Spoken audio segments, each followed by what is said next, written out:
غرباء غرباء غرباء غرباء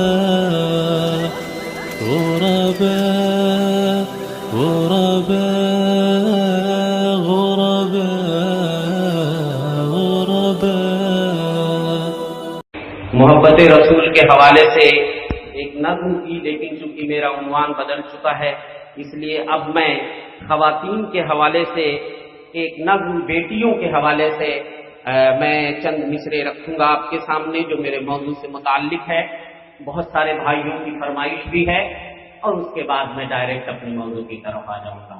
تھوڑا سا ویلوم نظم کے وقت آپ پڑھا دیں گے۔ ان کو آنسو بھی جو مل جائیں تو مسکاتی ہے، مسکاتی ہے۔ ان کو آنسو بھی جو مل جائیں تو مسکاتی ہے۔ بیٹیاں تو بڑی معصوم ہے، جذباتی ہے۔ بیٹیاں تو بڑی معصوم ہے، جذباتی ہے۔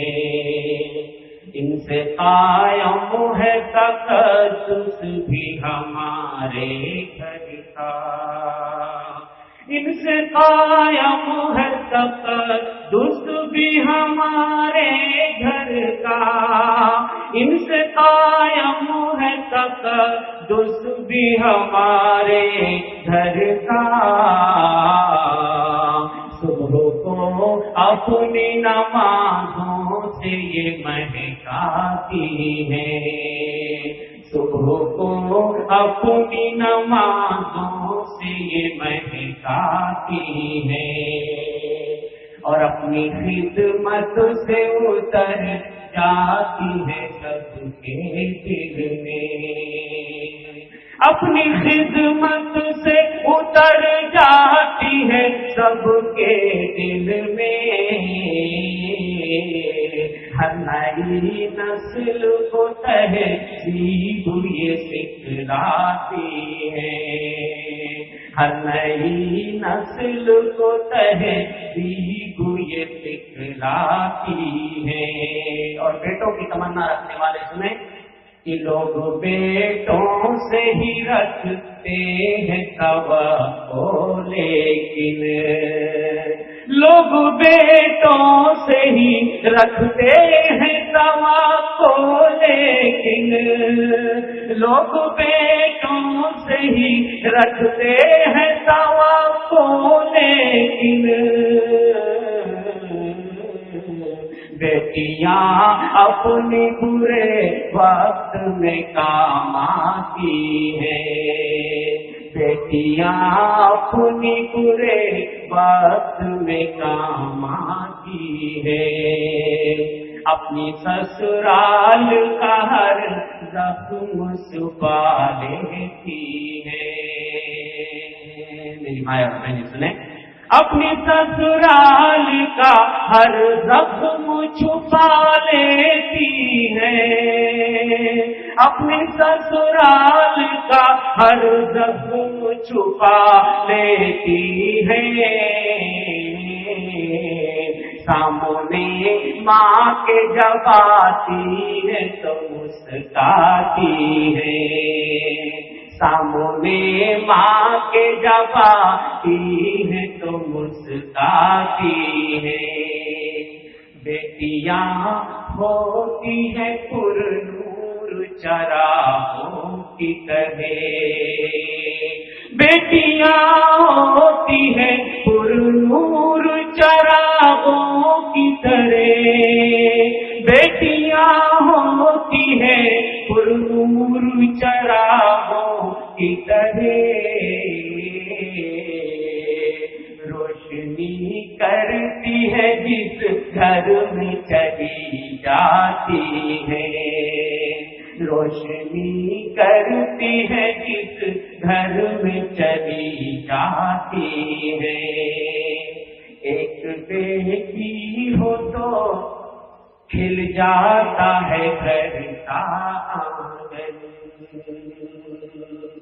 ایک بیٹی ہو تو کھل جاتا ہے گھر کا آنگن، ایک بیٹی ہو تو کھل جاتا ہے گھر کا آنگن،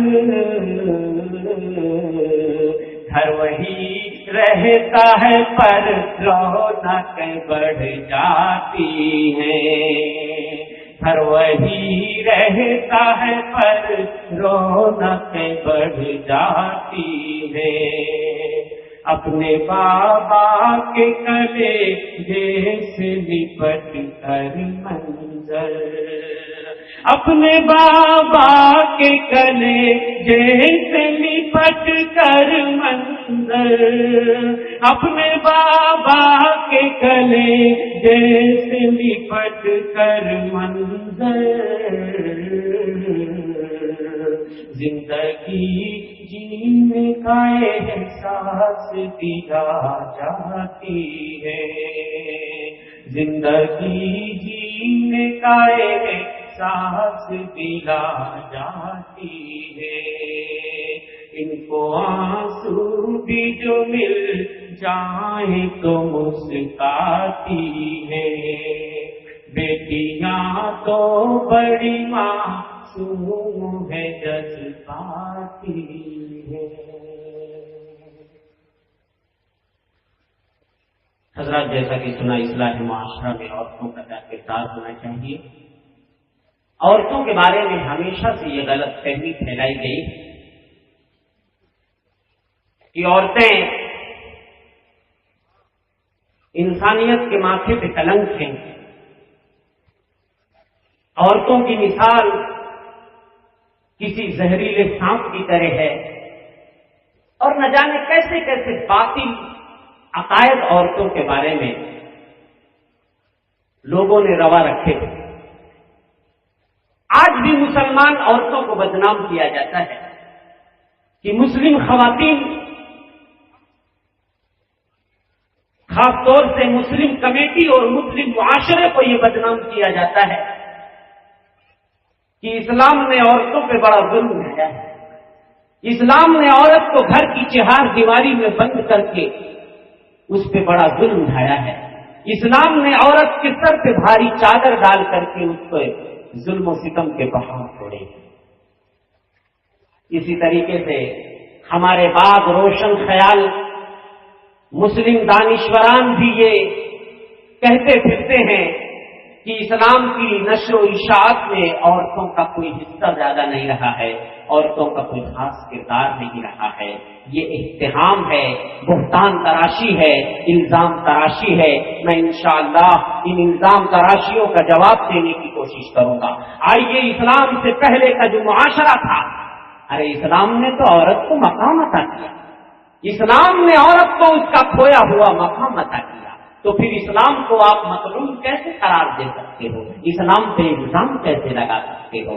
عورت کی قربانیاں بے مثال ہیں اسلام کے لیے، نشر توحید کے لیے، دعوت و تبلیغ کے میدان میں، زہد و ورع کے میدان میں، تقویٰ و طہارت کے میدان میں، شمشیر و صنع کے میدان میں عورتوں نے اپنی بہادری کے جو جوہر دکھائے ہیں، تاریخ کی سنہری اور آپ میں وہ درج ہیں۔ ایک ایک واقعات میں آپ کو خدمت میں پیش کرنا چاہتا ہوں۔ آئیے، اس سے پہلے تھوڑی سی ایک تاریخ ماضی کی طرف میں آپ کو لے کے چلتا ہوں۔ یہ سب کچھ ظلم و ستم جو ڈھایا گیا، اسلام نے نہیں ڈھایا، یہ دوسری قوموں نے ڈھایا۔ اسلام سے پہلے کی قوموں کا اگر مطالعہ کیا جائے، دو قوموں کی تہذیب بڑی شاندار نظر آتی ہے، ایک یونان اور ایک روم۔ یونان اپنی تمام تر معقولیت پسندی کے باوجود اور اپنی تمام تر ترقیوں کے باوجود عورتوں کے بارے میں کتنا گھٹیا نظریہ رکھتے تھے، اس کا اندازہ اس بات سے لگائیے۔ ڈیموستھن ایک گریک لیڈر ہے، یونانی سائنس کا اور مقرر گزرا ہے، وہ کہتا ہے نعوذ باللہ، ہم زانیہ عورتوں کو اس لیے رکھتے ہیں، لطف اندوزی کے لیے، گرل فرینڈ اس لیے بناتے ہیں تاکہ ہماری جسمانی صحت بنی رہے، اور ہم بیویاں اس لیے رکھتے ہیں تاکہ ہمارے بچے جو پیدا ہوں وہ قانونی پیدا ہوں، لیگل پیدا ہوں۔ سقراط ایک گریک سائنس کا گزرا ہے، یونانی سائنس کا۔ سقراط کہتا ہے عورت کی مثال اس زہریلے درخت کی طرح ہے، جو دیکھنے میں بڑا حسین و جمیل نظر آتا ہے مگر اندر سے اتنا کڑوا ہوتا ہے کہ جب پرندے اس کا پھل کھاتے ہیں تو فوراً مر جاتے ہیں۔ اہل روم کے وہاں عورت انسانی عورت ایک حقیر و ذلیل شے تھی جو مارکیٹ میں بیچی اور خریدی جاتی تھی۔ چنانچہ رومن تاریخ میں رومن لیڈی کی مشیت اور مرضی سلب کر دی گئی تھی، اس کے باپ کو اور اس کے شوہر کو یہ حق تھا کہ وہ جس کے ہاتھوں چاہے اسے پھوٹی کوڑی میں فروخت ہے۔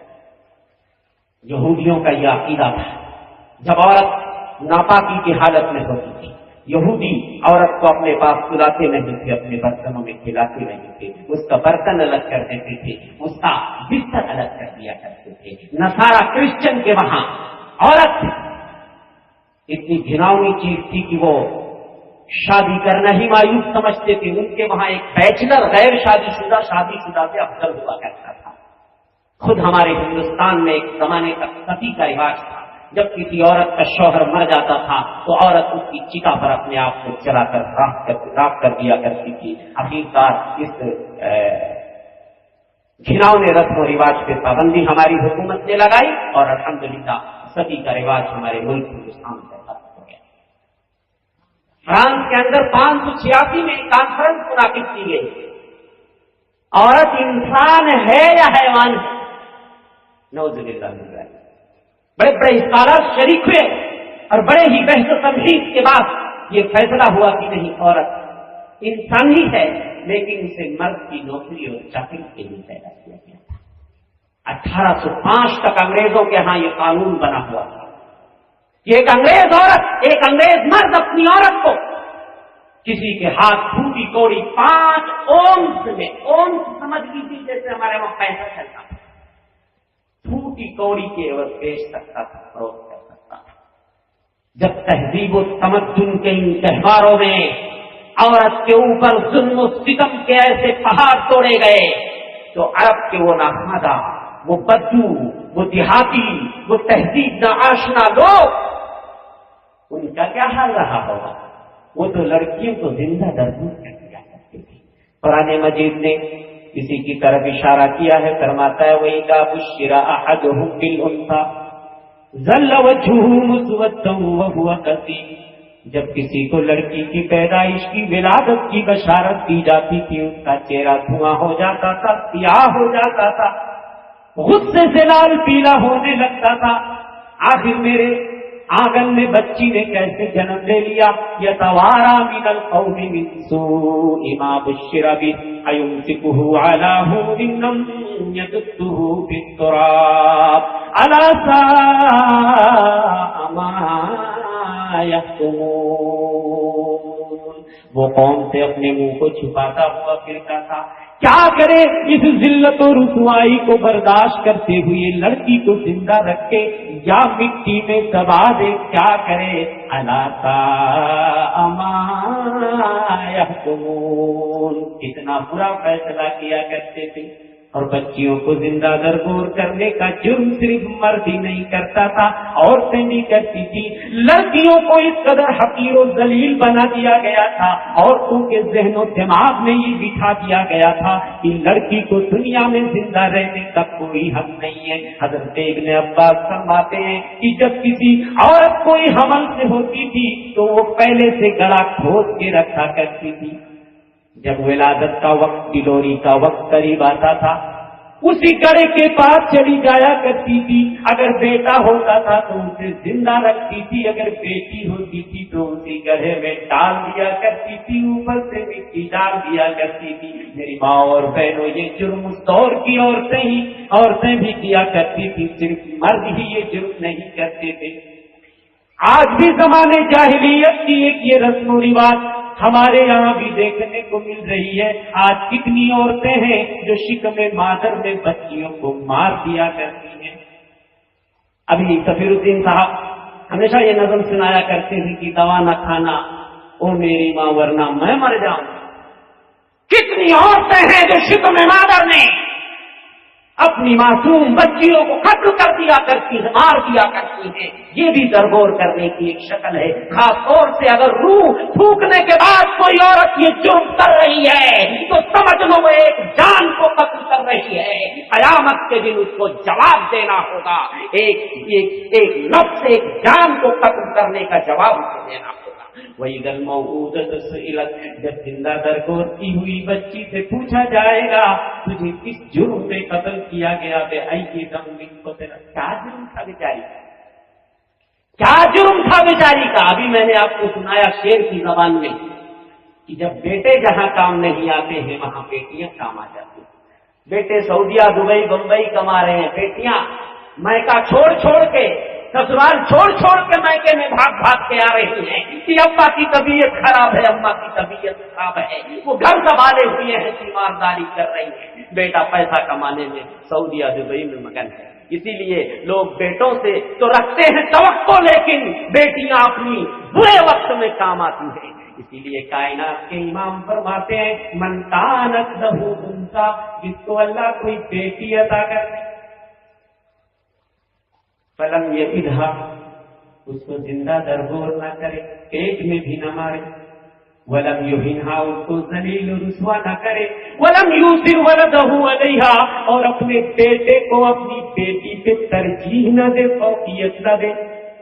دخل الجنہ، ایسا آدمی جنت میں چلا جائے گا. آج بیٹے کی پیدائش پہ لوگ لڈو بانٹتے ہیں، بیٹی پیدا ہوتی ہے تو منہ لٹک جاتا ہے. میرے بھائیوں، آخر ایسا کیوں ہوتا ہے مجھے سمجھ میں نہیں آتا.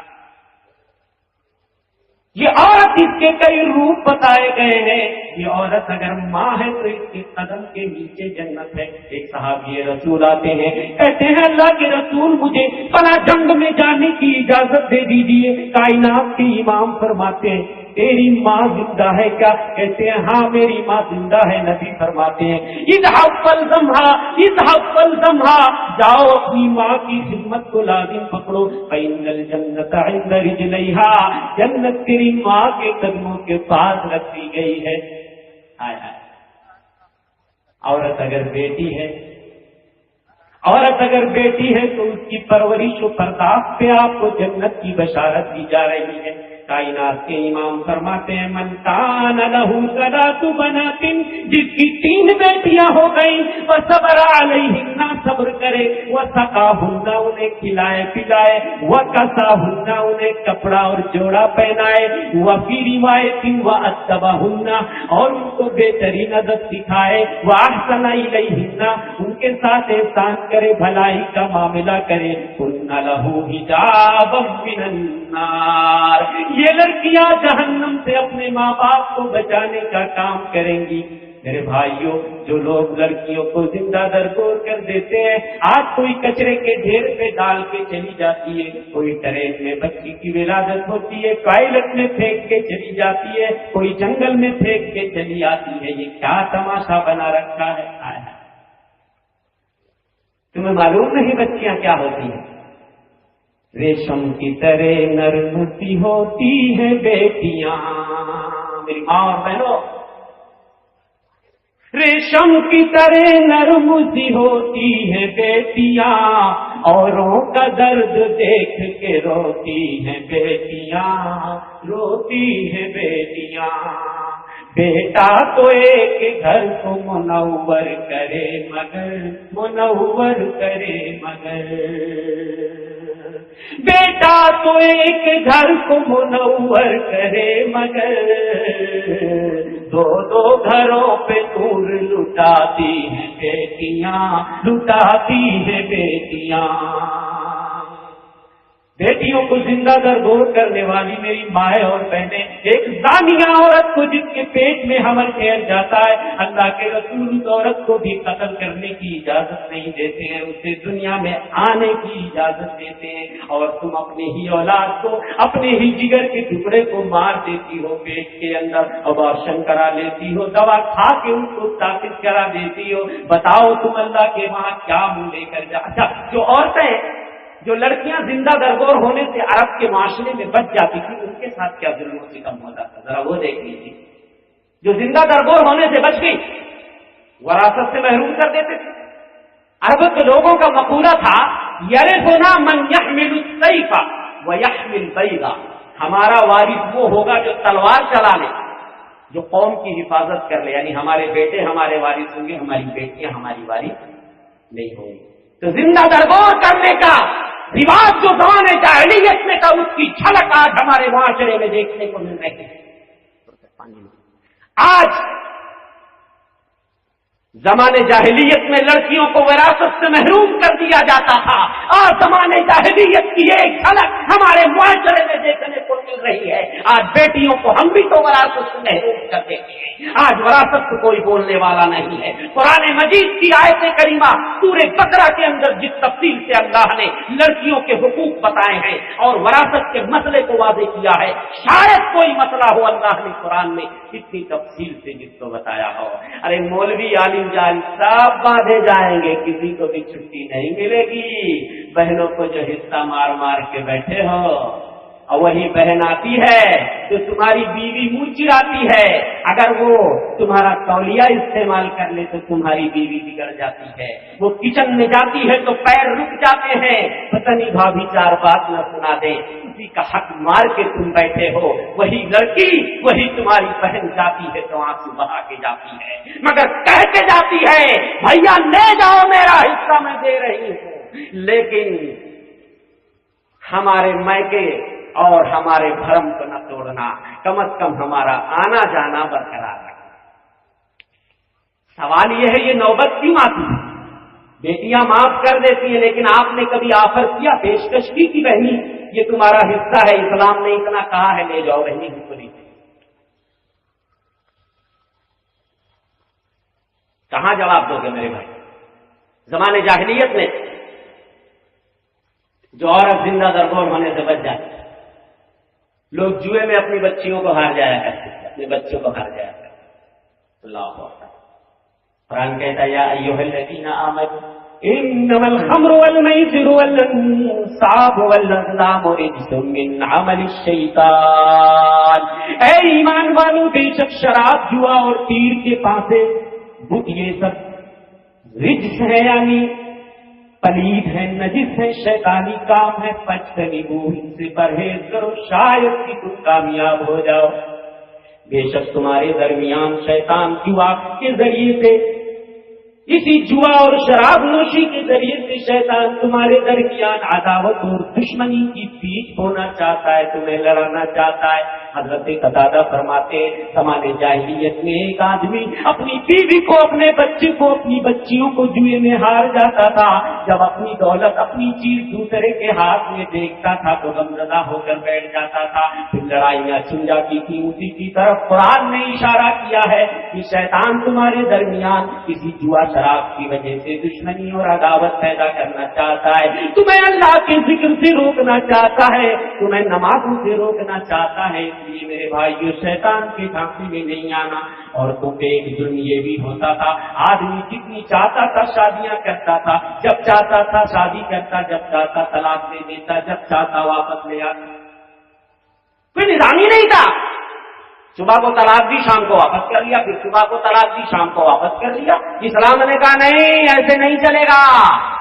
الطلاق مرتان فإمساک بمعروف أو تسریح بإحسان، 2 طلاق رجعی ہوگی۔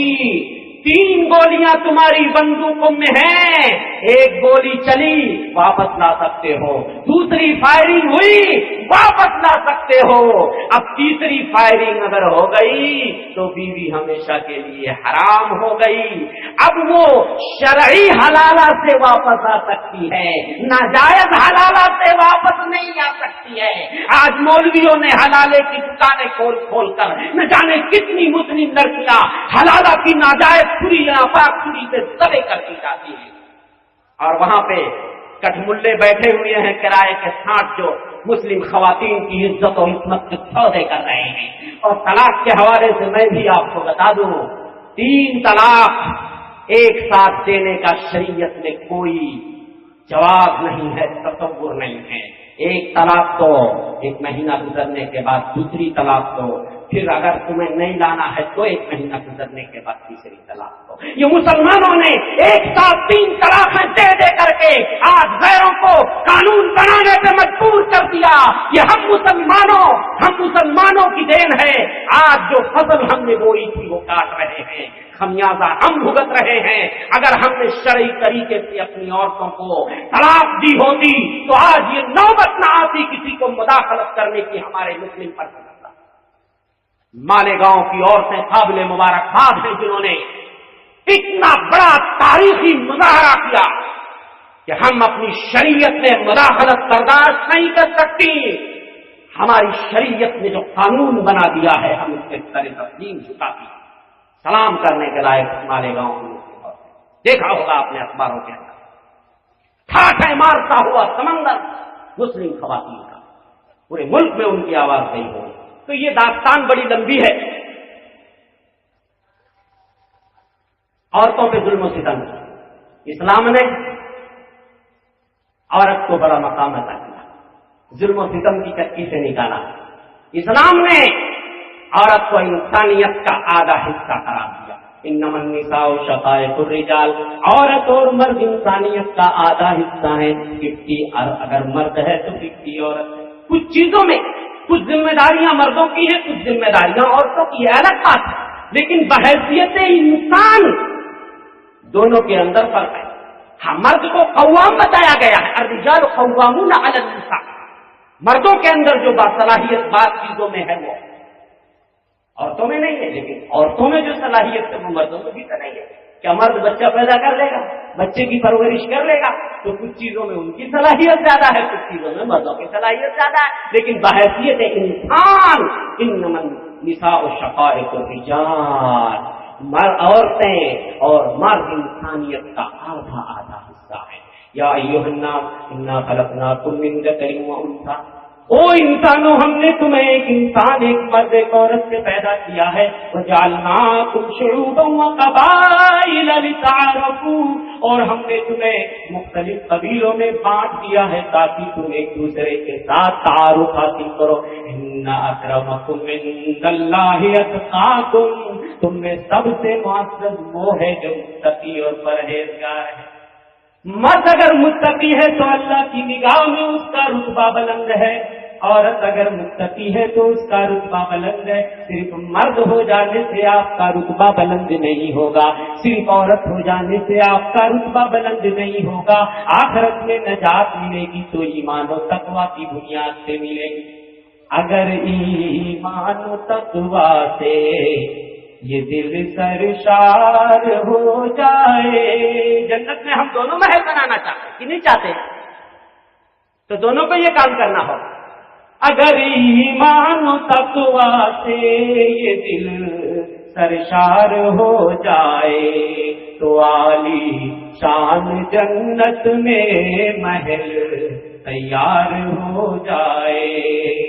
نبی کی سنتوں سے در حقیقت پیار ہو جائے تو ہے بندے تیرا عقبہ میں بیڑا پار ہو جائے.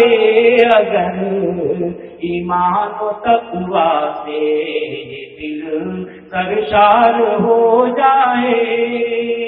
یہ عورت نے اسلام نے عورتوں کو اتنا بڑا مقام عطا کیا. اسی طریقے سے وراثت میں اسلام نے عورتوں کو حصہ دیا. للذکر مثل حظ الانثیین, لڑکے کا ڈبل ہے تو لڑکی کا سنگل حصہ ہے, دینا پڑے گا اس حصے کو, ورنہ پہلے لوگ لڑکیوں کا حصہ مار کھاتے تھے, آج بھی مار کے کھاتے. اسی طریقے سے اسلام نے عورتوں کے سر پہ شرم و حیا کی چادر رکھ دی. ان کی عفت و عصمت کی حفاظت کے لیے اسلام نے عورتوں کے سر پہ شرم و حیا کی چادر رکھ دی. میرے بہنوں, اپنی حیثیت کو سمجھو, اپنی پوزیشن کو سمجھو. تمہیں اسلام نے 2 پوزیشن عطا کی, دونوں میں سے تم کس پہ رہنا چاہتی ہو؟ کون سا مقام تمہیں پسند ہے؟ اسلام نے تمہارا 2 مرتبہ 2 مقام بتایا. آئیے میں 2 حدیث پڑھتا ہوں. صحیح ابن حبان کی روایت ہے، اللہ کے رسول فرماتے ہیں الدنیا کلھا متاع وخیر متاع الدنیا المرأۃ الصالحہ، یہ دنیا پوری کی پوری سرمایہ ہے، یہ دنیا پوری کی پوری فائدہ اٹھانے کی چیز ہے، اور سب سے بہترین سرمایہ اس دنیا میں نیک اور صالح بیوی ہے۔ اگر تم نیک اور صالحہ بن جاؤ تو تم سے بڑا کوئی خزانہ اس دنیا کے اندر نہیں ہے، اسی لیے نبی نے تم کو سب سے قیمتی خزانہ قرار دیا ہے۔ مستفاد المؤمن بعد تقوی اللہ من زوجۃ صالحہ، اللہ کے رسول فرماتے ہیں کسی مومن نے تقوی کے بعد نیک بیوی سے بہترین کوئی دولت نہیں مل سکتی، تقوی اور پرہیزگاری کے بعد نیک بیوی سے بہترین دولت کسی کو نہیں مل سکتی۔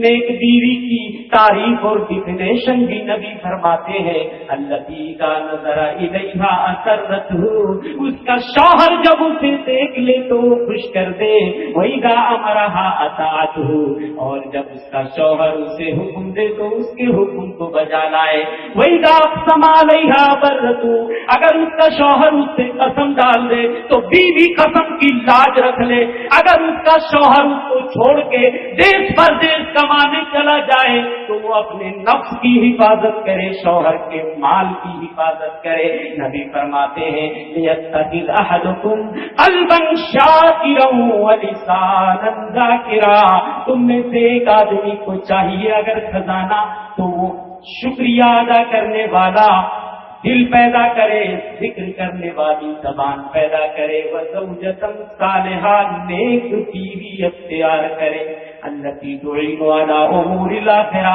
وہ نیک بیوی جو آخرت کے امور پہ مدد کرے اپنے شوہر کی، یہ صالحہ عورت۔ میری ماں اور بہنوں، تم اپنے آپ کو اس پوزیشن پہ رکھنا چاہتی ہو، یہ پہلی پوزیشن۔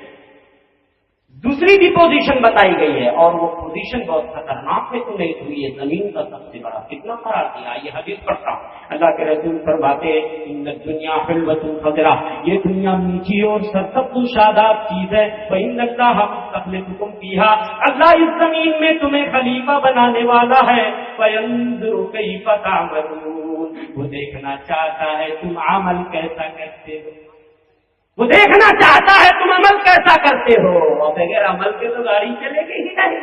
بے عمل دل ہو تو جذبات سے کیا ہوتا ہے، بے عمل دل ہو تو جذبات سے کیا ہوتا ہے، کھیت بنجر ہو تو برسات سے کیا ہوتا ہے۔ اللہ زمین میں تمہیں اللہ نے خلیفہ بنایا ہے، وہ تمہارے عمل کو دیکھنا چاہتا ہے۔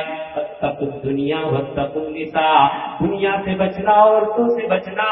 فإن أول فتنة بنی اسرائیل كانت في النساء، اس لیے کہ بنو اسرائیل کا سب سے پہلا فتنہ عورت کا فتنہ تھا۔ یہ دوسری پوزیشن ہے، اس پہ رکھنا چاہتی ہو یا اس پہ رکھنا چاہتی ہو، فیصلہ تم کو کرنا۔ اسلام نے دونوں مقام تمہیں بتا دیا، دونوں راستے تمہارے سامنے کھول دیے، دونوں آپشن تمہارے سامنے کھلے ہوئے ہیں۔ اگر تم اس روئے زمین پر نیک اور صالحہ بیوی بن کے رہنا چاہتی ہو تو قسم اللہ کی تمہیں اس روئے زمین پر سب سے قیمتی خزانہ ہو۔ اگر تم فتنہ بن کے رہنا چاہتی ہو تو تم اس دھرتی پر وبال ہو، تمہارا وجود وبال ہے، تم سے نسلیں برباد ہوں گی، تم سے معاشرہ برباد ہوگا، آنے والی نسلیں برباد ہو جائیں گی اگر تم فتنہ بن گئی۔ نبی فرماتے ہیں ما ترکت بعدی فتنۃ اضر علی الرجال علی النساء، میں نے اپنے بعد کوئی فتنہ مردوں کے حق میں عورتوں سے بڑھ کر نہیں چھوڑا۔ وَإِنَّ أَوَّلَ فِتْنَةِ بَنِي إِسْرَائِيلَ كَانَتْ فِي النِّسَاءِ، بنی اسرائیل کا سب سے پہلا فتنہ عورت کا فتنہ تھا۔ اچھا، یہ حدیث بار بار آپ سنتے ہو کہ بنو اسرائیل کا فتنہ جو ہے سب سے پہلا عورت کا، عورت کی وجہ سے بنو اسرائیل بہت ساری بدماشیوں سے ہلاک کیے گئے، لیکن اسی میں سے ایک بدماشی عورت کے فتنے میں یہ بہت جلدی فریفتہ ہو جاتے تھے، عورتوں کو چھیڑتے تھے، ان سے بدکاریاں کرتے تھے، اس وجہ سے بنو اسرائیل۔ آئیے میں آپ کو بتاتا ہوں بہت پیاری حدیث، کان لگا کے سنیے گا، ہو سکتا ہے زندگی میں پہلی بار سن رہے ہیں۔ میں نے ایک آدھ جگہ اپنی تقریروں میں بیان کیا، عام طور پہ میں نے تو کبھی نہیں سنا کسی کو بیان کرتے، اور کوئی کہانی نہیں سنا رہا ہوں۔ صحیح ابن خزیمہ کی آدھی روایت ہے اور آدھی صحیح مسلم شریف کی، اور علامہ البانی نے اس حدیث کو صحیح کرا دیا۔ آئیے سنو، بنو اسرائیل کی عورتیں یا بنو اسرائیل سب سے پہلے کیسے ہلاک۔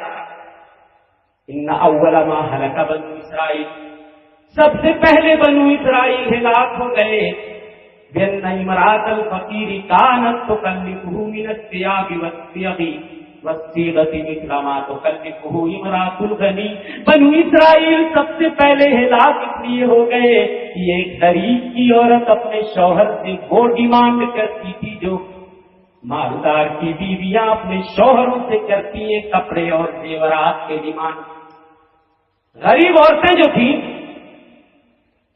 وہ مالداروں کی عورتوں کو دیکھتی تو نقالی کرتی، ہم کو بھی فلانے کے ابا بنارس کی ساڑی لا کے دو، فلاں کے گھر میں گئی تھی تو دیکھا ان کی بیوی سر سے پیر تک گہنے اور زیور میں لدی ہوئی تھی تو ہمیں بھی لا کے دو۔ اب بیچارے کی کمائی نہیں ہے، دھندا نہیں چل رہا، فلاپ چل رہا ہے، اب بیچارہ بیوی کی فرمائش کیسے پوری کرے؟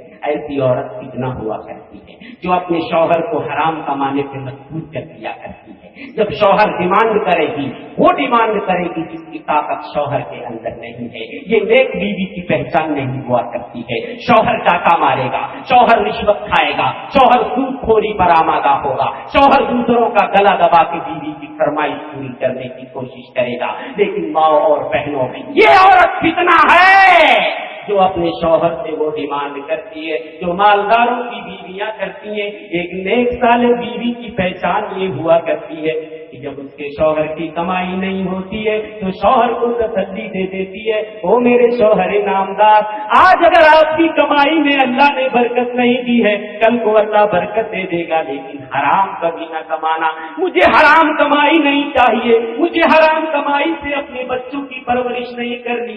اس لیے کہ نبی کی حدیث ہے، جو جسم حرام میں پلتا ہے، جو گوشت حرام میں پلتا ہے، وہ جہنم میں جلتا ہے۔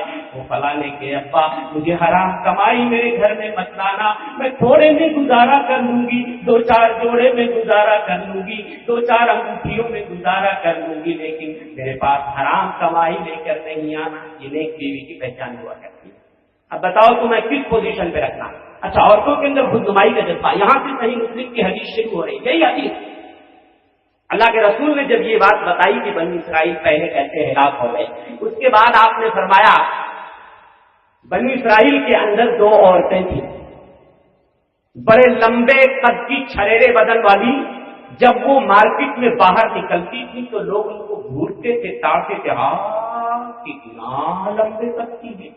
ایک عورت بیچاری چھوٹے قد کی تھی تو وہ احساس کمتری میں مبتلا رہتی تھی، وہ مارکیٹ اور بازار میں نکلتی تھی تو اس کو دیکھتا ہی نہیں تھا، کوئی ہاتھ ہی نہیں ڈالتا، لڑکے اس کو تاکتے ہی نہیں تھے، دیکھتے ہی نہیں تھے، تو وہ بیچاری کیا کری، اس نے پلاننگ کی، اس زمانے میں سوچیے، اس نے لکڑی کے 2 پیر بنوائے، آرٹیفیشل مصنوعی لکڑی کے 2 پیر اس نے بنوائے، اور ایک انگوٹھی سونے کی بنائی جس کے اندر سے ڈھکنا لگایا، ایسا ڈھکن اس کے اندر خوشبو بھری، مشک و عنبر بھر دیے، اور اس کے بعد لکڑی کے 2 پیر پہن کر کے دونوں لمبی عورتوں کے بیچ میں چلنے لگی، ان کو سائڈ میں کر دیا، اپنا بیچ میں ہو گئی، بازار میں نکل کے کہ آج تو لوڈے مجھے دیکھیں گے، آج تو ٹپوری مجھے گھوریں گے، ضرور تاڑیں گے۔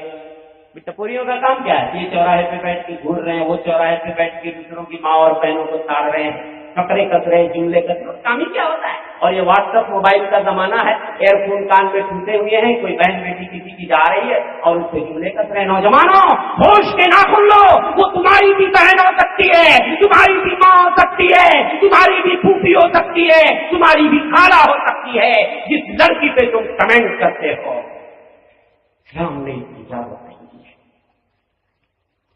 جب وہ نکلی مردوں کی مجلس سے جب گزرتی تو ہاتھ کو ایسے جھٹکا دیتا اور وہ ڈھکن کھل جاتا، اور جب ڈھکن کھلتا تو بہترین خوشبو نکلتی جو مردوں کی ناک سے ٹکراتی تو مرد اسے دیکھنے کو مجبور ہو جاتے۔ تو مرد کہتے یہ بنی اسرائیل میں 2 ہی لمبی عورتیں تھیں، یہ تیسری کہاں سے آ رہی؟ یہ تیسری ہے کون بھیا؟ ہم تو 2 ہی لمبی عورتیں جانتے تھے، تیسری کون ہے؟ ہماری شریعت کہتی ہے جب عورت خوشبو لگا کے گھر سے نکلتی ہے، وخرجت من بیتها، گھر سے نکلتی ہے تو مرت کی قومی لے جدوری اور کسی مجلس سے گزرتی ہے تاکہ مرد اس کی خوشبو کو محسوس کرے. پہیا کدا و کدا. اسلام نے اس کو زانیہ قرار دیا ہے. عورت بدکار ہے، زانیہ ہے. نبی کے زمانے میں عورتیں کتنی شرمیلی ہوا کرتی تھی. اللہ اکبر. مسجد میں عورتوں کے لیے علیحدہ صفیں لگتی تھی پیچھے. ایک بار مسجد سے مرد اور عورت نکلے تو مرد اور عورت ٹکرا گئے، غلط ملت ہو گئے. نبی کو برداشت نہیں ہوا. اسی لیے ہمارے وہاں جہاں عورتوں کا اجتماع بھی ہوتا ہے تو کہا جاتا ہے مردوں کو ذرا رک جائیے عورتوں کو نکل جانے دیجیے. یا مسجد میں جمعہ پڑھنے آتی رک جائیے عورتوں کو نکل جانے دیجیے. ہمارے نبی نے فرمایا اس تاخرنا عورتوں کو کہا تم سڑک کے کنارے سے چلا کرو. لَيْسَ لَكُنَّ أَن تَحْكُمْنَ الطَّرِيقَ. عورتوں کی جماعت راستے کے بیچوں بیچ میں چلنا یہ تمہارا حق نہیں ہے. وَكَانَتِ الْمَرْأَةُ تَلْتَصِمُ بِالْجِدَارِ. ایک عورت اس طرح دیوار سے چپک کے چلتی تھی، اس کا دوپٹہ اوڑھنی وہ دیوار سے اس کی چادر پھٹ جاتی تھی. عورت کی نبی کے حکم اور نبی کے فرمان کے نتیجے میں. مجھے دکھانا تھا کہ عورتیں نبی سے کتنی محبت کرتی، لیکن میرا موضوع ہی بدل گیا. جانے دی شیخ انشاءاللہ آئیں گے، وہ موضوع کا حق ادا کریں گے. خواتین کی بھاری تعداد یہاں پہ موجود ہے اور میں سمجھتا ہوں مردوں سے کم ہماری بہنیں نہیں ہیں. ان کا بھی حق ہے تو ان کے لیے کوئی موضوع رکھنا ہے. آئیے اب جتنا تھوڑا سا وقت بچا ہے، لوگ یہ سمجھتے ہیں کہ سارے کارنامے مردوں نے ہی انجام دیے ہیں. اسلام کی تبلیغ میں، نشر و اشاعت میں، دعوت و تبلیغ میں، لڑائی کے میدان میں. ایسا نہیں ہے. اسلام کا جھنڈا عورتوں نے بھی لہرایا ہے، توحید کی نشر و اشاعت عورتوں نے بھی کی ہے، دعوت و تبلیغ کے میدان میں عورتوں نے بھی کارہائے نمایاں انجام دیے ہیں. یہاں تک کہ شمشیر الصنا کے میدان میں، میدان کارزار میں بھی عورتوں نے حصے لیے ہیں اور اپنی بہادری کے جوہر دکھائے ہیں. آئیے میں مثالیں آپ کو دیتا ہوں. ام عمارہ شاید پہلی بار سنو، غور سے سنو. ام عمارہ نصیبہ بنت کعب المازنیہ الخزرجیہ المدنیہ. احد کی لڑائی ہے، مسلمان بھاگ چکے ہیں، مسلمانوں کے پیر اکھڑ چکے ہیں، کئی مسلمان شہید ہو گئے ہیں. اللہ کے رسول کے پاس چند جانبدار صحابہ ہیں جو نبی کا ڈیفینس کر رہے ہیں، بچاؤ کر رہے ہیں. اسی میں سے ایک حضرت ابو طلحہ بھی تھے جنہوں نے اپنے جسم کو نبی کے لیے ڈھال بنا لیا. جب کوئی تیر آتا تو کہتے لا تشرک بے ابی انت امی. او نبی میرے ماں باپ آپ پہ قربان، آپ اوپر اٹھ کے مت دیکھیے کہیں آپ کو کہیں تیر نہ لگ جائے. نہری دون نہری کا، میرا سینہ آپ کے سینے کے لیے کافی ہے. کئی جانسار صحابہ لڑ رہے تھے احد میں آپ کو بچانے کے لیے. ایک خاتون بھی تھی جو نبی کو بچانے کے لیے دیوانہ وار تلوار لے کے لڑ رہی تھی. دنیا انہیں ام عمارہ نصیبہ بنت کعب المازنیہ کے نام سے جانتی ہے.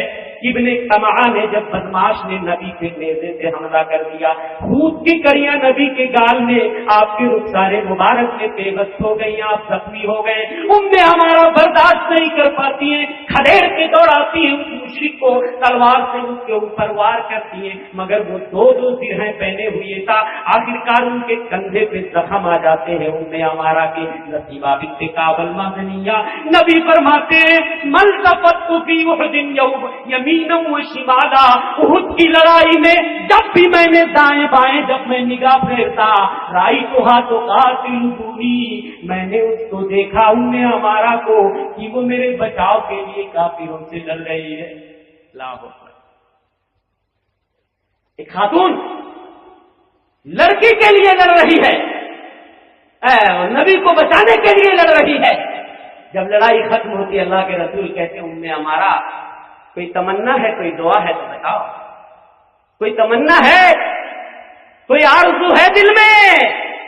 آئے ہائے آج کی خاتون ہوتی تو نہ جانے نبی سے کیا کیا مانگ لیتی. ارے تمنا بھی تو کیا کی، غضب کی تمنا. کہتی ہیں اللہ کے رسول دعا کر دیجئے اريد ان ارافقك في الجنہ.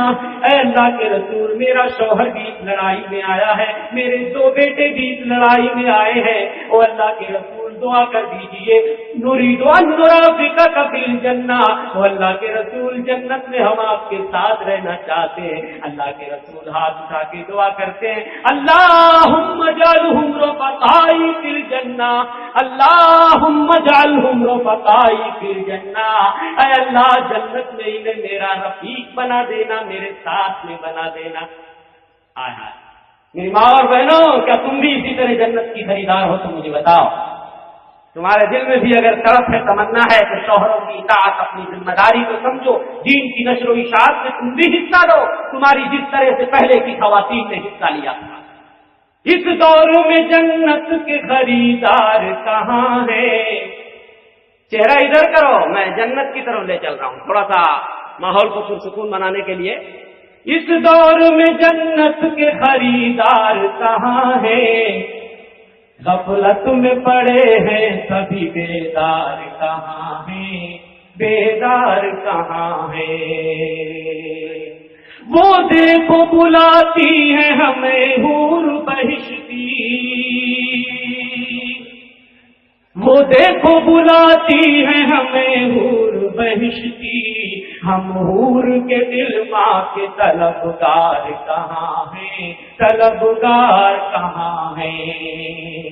جب کوئی نبی ڈر کے شفاعت نہ کرے گا، شفاعت نہ کرے گا، جب کوئی نبی ڈر کے شفاعت نہ کرے گا، ڈھونڈیں گے سبھی حشر میں سردار کہاں ہے؟ سردار کہاں ہے؟ مجمع کو پرسکون بنائیے، ابھی میرے پاس تھوڑا سا وقت جو باقی ہے، میں اور بھی واقعات عورتوں کی شجاعت اور بہادری کے جلوے، آپ کو ایسی ایک بطولت اور بہادری کا منظر میں دکھانے جا رہا ہوں کہ آپ حیران رہ جاؤ گے۔ غزوہ احد کے اندر ام ایمن، جنہوں نے نبی کو گود کھلایا، جب لوگ اپنے پیارے نبی کو چھوڑ کے بھاگنے لگے، ام ایمن نے کہا، او لوگوں تم بیٹھ کر یہی مکھیاں مارو، لاؤ تلوار مجھے دو، تم نے چوڑیاں پہن لی ہیں، اور یہی ام ایمن ہے جن کے بارے میں نبی نے کہا تھا، من سرہ ان یتزوج امرأۃ من اہل الجنہ فلیتزوج ام ایمن، جو چاہتا ہے ام ایمن سے شادی کرنا، ایک جنتی خاتون سے شادی کرنا، وہ ام ایمن سے شادی کرنا۔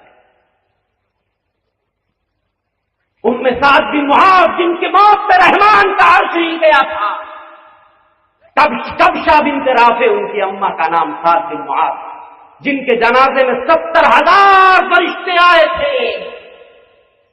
احد کے اندر ان کا بیٹا شہید ہو جاتا ہے۔ مدینے کے اندر جب عورتوں کو خبر ملتی ہے کہ اتنے سارے جانثار صحابہ شہید ہو گئے ہیں، لوگ اپنے لاڈلوں، اپنے چہیتوں کو دیکھنے کے لیے میدان کارزار کی طرف آگے چلے آ رہے ہیں۔ بنو دینار کی عورت کا واقعہ ہر کوئی سناتا ہے، لیکن ام سعد بن معاذ کا واقعہ شاید آپ نے نہ سنا ہو۔ وہ بنو دینار کی عورت کا واقعہ ہر مقرر سناتا ہے، میں وہ نہیں سناؤں گا، میرا اپنا الگ انداز ہے۔ ام سعد بن معاذ کہتی ہیں، ارے مجھے یہ بتاؤ، جب میدان کارزار میں پہنچتی ہے، کہا جاتا ہے تمہارا بیٹا شہید ہو گیا ہے، صرف 7 سال کا موقع ملا سعد بن معاذ کو اسلام میں خدمت کرنے کے لیے، رحمان کا عرش ہل گیا۔ ان کی اماں معاذ بن نعمان کی، سعد بن معاذ یعنی معاذ کی بیوی کبشہ بنت رافع کہتی ہیں، اگر نبی سالم ہے تو میرے بیٹے کی شہادت سے مجھے کوئی غم نہیں، مجھے یہ مصیبت برداشت ہے، لیکن میرا نبی اگر صحیح سالم ہے، میرے نبی کو کوئی تکلیف نہیں پہنچی۔ ایک اور خاتون کا واقعہ، ابو بکر کی بیٹی اسما بنت ابو بکر، اللہ اکبر، اسما بنت ابو بکر، ان کے شوہر زبیر بن عوام ذرا سخت مزاج کے تھے، کھیت میں کام کرتی تھی، گھوڑے کا چارہ لاد کے لاتی تھی، اپنے ابا ابو بکر سے ایک بار شکایت کرتی ہے، گھر میں بہت کام ہے، ہمارے شوہر ذرا سخت مزاج ہے۔ حضرت ابو بکر اپنی بیٹی اسما کی تربیت کس طرح کرتے ہیں، میری ماں اور بہنوں غور سے سن لو، کہتے ہیں کہ وہ اسما، شوہر اگر دیندار ہو تو تھوڑی سی سختی برداشت کر لو، شوہر اگر نیک ہے تو اس کی فرما برداری ضرور کرو، اس لیے کہ اگر وہ شوہر تم کو چھوڑ کے مر جاتا ہے اور تم نے اس کے بعد دنیا میں دوسری شادی نہیں کی تو تم دونوں کو اللہ آخرت میں جنت میں جمع کر دے گا۔ جو عورتیں مرنے کے بعد اپنے شوہر کے مرنے کے بعد دوسری شادی نہیں کرتی ہے، اگر دونوں جنت میں جائیں گے تو دونوں ملیں گے، لیکن اگر کسی غیر مرد سے اس نے شادی کر لی تو آخری مرد جنت میں ملے گا جو آخری شوہر ہوگا۔ یہی اسماء، یہ تربیت ابوبکر سے ملی تھی۔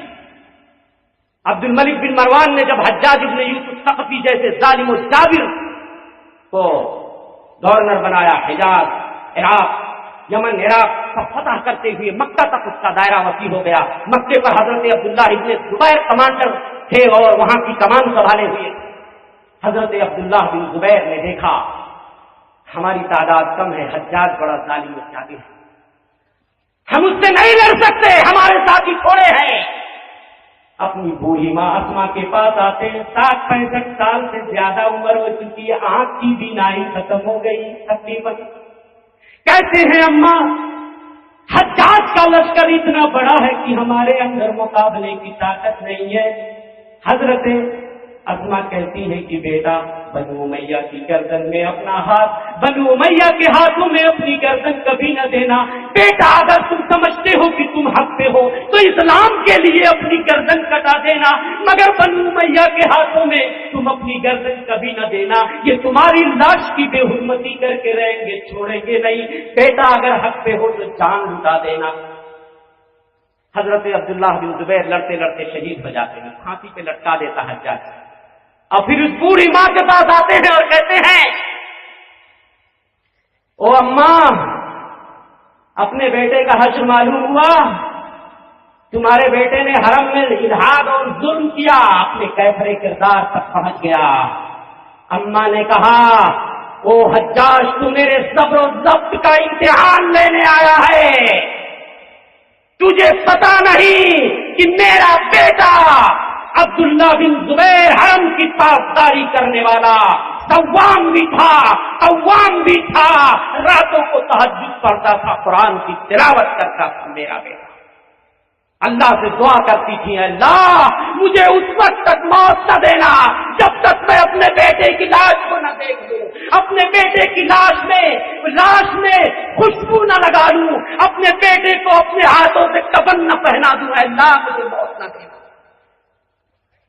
پھانسی پہ لاش لٹکی ہوئی ہے۔ حضرت اسما بنت ابو بکر حجاج کی آنکھوں میں آنکھیں ڈال کر، جس نے لاکھوں مسلمانوں کو، صحابہ تابعین کو جس نے قتل کروایا، ایسے ظالم و جابر بادشاہ سے ایک خاتون آنکھ میں آنکھ ڈال کر کے کس طرح بات کر رہی ہے۔ کہتی ہے کہ او حجاج کیا تجھے معلوم نہیں ہے کہ میرا بیٹا مدینے کے اندر جب مہاجرین گئے تو میرا بیٹا مدینے میں سب سے پہلے عبداللہ پیدا ہوا۔ میرا بیٹا پیدا ہوا تو مسلمانوں نے اتنی خوشی سے نعرے لگائے کہ مدینہ کی گلیاں گونج گئی۔ میں اپنے بیٹے کو نبی کی خدمت میں لے گئی، اللہ کے رسول نے کھجور کو چبا کر میرے بیٹے کے منہ میں ڈال دیا۔ سب سے پہلے میرے بیٹے کے پیٹ میں جو گیا نبی کا لعاب ذہن گیا، نبی کا لعاب ذہن گیا۔ یہ تو محبت رسول والے ہمارے شیخ سنائیں گے آپ کو، ورنہ میں بھی کچھ سناتا۔ میری ایک نظم بھی ہے، محمد کا دہن شیریں معطر، یہ میری نعت پاک ہے۔ محمد کا دہن شیریں معطر جس میں اطہر تھا، محمد کا دہن شیریں معطر جس میں اطہر تھا، سراپا زہد و تقویٰ سے عبارت ان کا پیکر تھا۔ لرز اٹھتے تھے شاہانے نام محمد سے، لرز اٹھتے تھے شاہانے نام محمد سے، مگر کیا خاک ساری تھی چٹائی ان کا بستر تھا، محمد نے دعا کی اور فرشتے آئے نصرت کو، محمد نے دعا کی اور فرشتے آئے نصرت کو، کی جنگے بدر میں جب 313 کا لشکر تھا، محمد کا دہن شیریں معطر جس میں اطہر تھا۔ بھائی انعام نہیں لیتا ہوں، تقریر الدین صاحب کو بھی ہے۔ میرے بھائیوں، حضرت اسما بنت ابو بکر نے حجاج کی آنکھوں میں آنکھیں ڈال کر کے کہا، او حجاج، تو میرے صبر و ضبط کا امتحان لینے آیا ہے، تجھے کیا پتا کہ میرا بیٹا عبداللہ کون تھا؟ سب سے پہلا مولود مدینے کے اندر میرا بیٹا عبداللہ نبی کا، اگر میرے بیٹے کے پیٹ میں کوئی چیز سب سے پہلے گئی، نبی کا لعاب ذہن گیا، اور مسلمانوں نے اس زور سے نعرہ مارا کہ مدینہ گونج گیا۔ او حجاج، میں نے نبی کو اپنے کانوں سے کہتے ہوئے سنا تھا، او حجاج، میں نے سنا تھا کہ ثقیف قبیلے میں ایک کذاب پیدا ہوگا، ایک جھوٹا پیدا ہوگا، اس جھوٹے کو تو میں نے دیکھ لیا، مسیلمہ کذاب، اور ایک مبیر پیدا ہوگا، ہلاکو پیدا ہوگا، لوگوں کو کثرت سے ہلاک کرے گا، تہذیب کرے گا، گردنیں مارے گا۔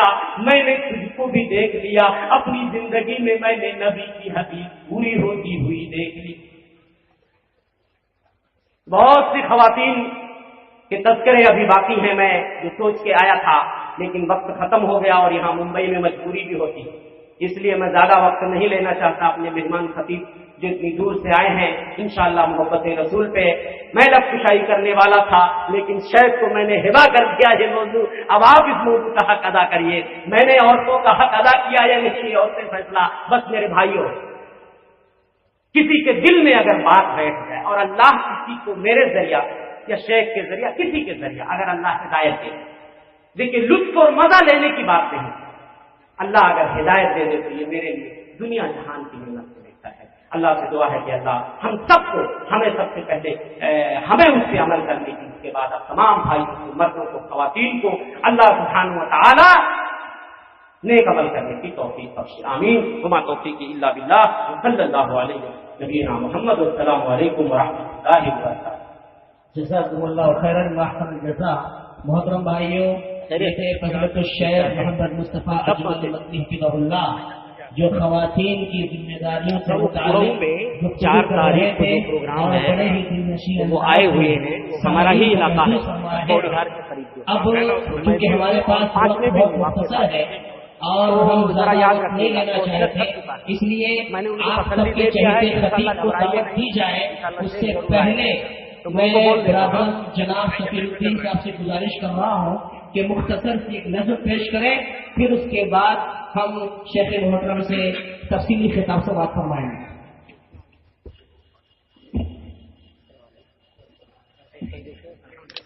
السلام علیکم ورحمۃ اللہ ہمارا وبرکاتہ۔ شاگرد حضرت گرامی، پڑھتا ہے آپ لوگوں نے تقریر سنی، بہت آپ سے ملنے کے لیے بےتاب تھا، میں نے کہا آ جانا۔ میں انہیں کی نظم کی تھوڑی سی تصویر کرنے جا رہا ہوں، آپ لوگ سنیے۔ اللہ نے عطا کیا ہے جن کو بیٹیاں، لالو گوہر سے بڑھ کے ہیں انمول بیٹیاں، اللہ نے عطا